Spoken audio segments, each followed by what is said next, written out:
У нас в стране никому закон не писан. Досмотрите это видео до конца, и вы узнаете, как власть может закрыть глаза на все, что угодно. Подписывайтесь на наше обновление, будете в курсе всех последних и важных событий.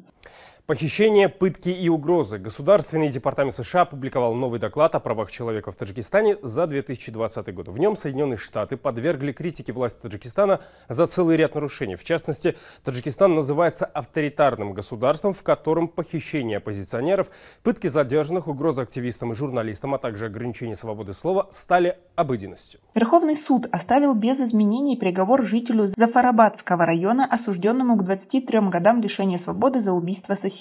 Осужденный Джамшед Джумазода не признает своей вины и заявляет, что дал признательные показания под пытками. Непричастной к убийству его считает и единственная свидетельница преступления Малахат Зиёева, мать убитого Бехзода Давранбекова. «Я суду сообщила имя человека, совершившего убийство моего сына. Почему он до сих пор не задержан? Я живая свидетельница убийства. Почему настоящего убийцу не арестовывают, а невинного человека сажают в тюрьму? Кто-нибудь ответит на этот вопрос?» – возмущается женщина. Малахат Зиёева хорошо знает осужденного Джамшеда Джумазоду, поскольку долгие годы живут в одном многоэтажном доме. Если бы убийцей был Джамшед, я бы обязательно узнала его, но это был совершенно другой человек, говорит женщина, которая и сама серьезно пострадала от нападения. Зафар Азизода, судья Верховного суда Таджикистана, 9 декабря оставил без изменений приговор Сагдийского областного суда. Джамшед Джумазода и на этом судебном заседании настаивал на своей невиновности и утверждал, что дал признательные показания под пытками. Суд не принял во внимание заявление осужденного о пытках. «Меня пытали электрическим током, и я был вынужден себя оговорить. Пытки проходили обычно после 10 часов ночи. Я хотел после освобождения позвонить на телефон доверия МВД и сообщить об этих пытках», заявил ранее Джамшед Джумазода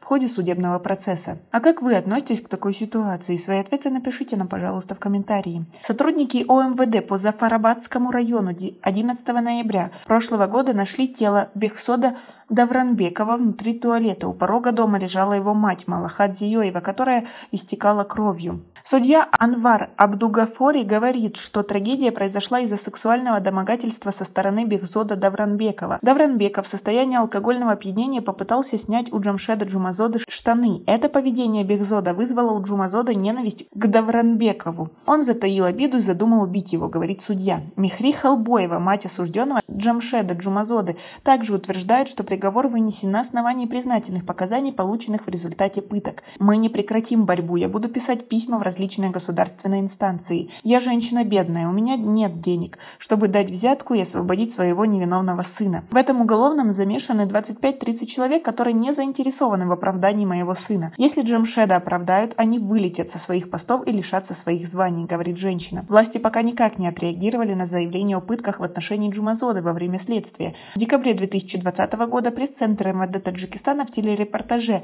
в эфире ТВ Таджикистан обнародовал признательные показания Джамшеда Джумазоды. В телерепортаже видны следы пыток и синяк под левым глазом Джамшеда. Однако следствие и суд не принимали во внимание заявление о пытках со стороны моего подзащитного, говорит адвокат Сухроб Шоев. Власти арестовывают граждан без соблюдения законодательных норм, людей приговаривают к длительным срокам заключения без публичного доказательства их вины.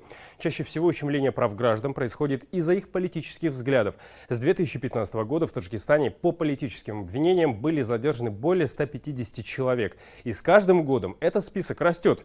А как вы относитесь к этому всему? И как вы думаете, почему так происходит? Свои ответы напишите нам, пожалуйста, в комментарии. У нас пока на этом все. Оцените наше видео подпиской и лайком. До скорой встречи.